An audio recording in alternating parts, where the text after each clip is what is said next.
Our paper got rejected, but it turns out that this new journal you want to submit to has a completely different output style than the previous one. You need to change everything manually, or there's a better way to do it.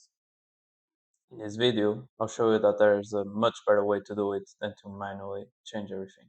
You're just going to download the output style from EndNote file.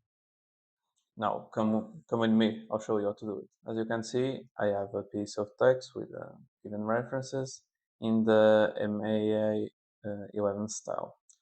But turns out that this paper was rejected, and now we want to submit to this journal, the Clinical and Experimental Dermatology.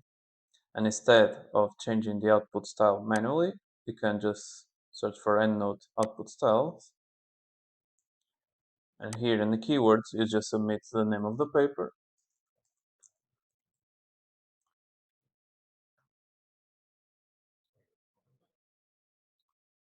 With this, you just hit download now. Skip all this and just click download the output style.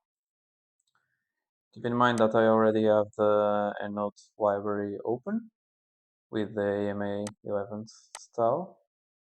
Now I'm going to open the style, which open this window. And what you need to do is save as. You just eliminate the last part.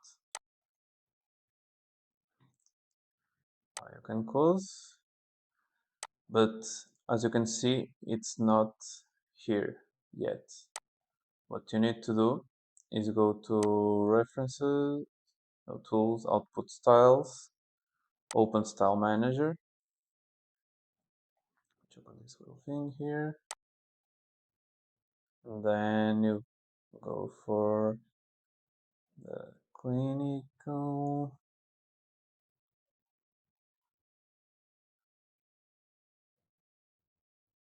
and experimental dermatology. Now you hit exit.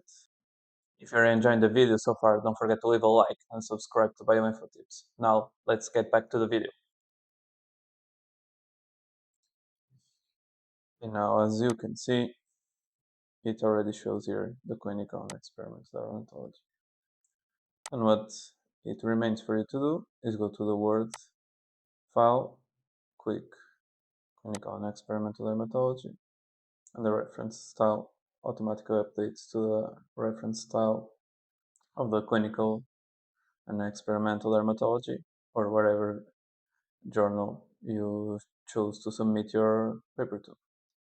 If you have any questions or technical difficulties regarding this topic of the output styles, let me know, as well as if you want me to cover any other different topics regarding scientific software, leave them in the comments.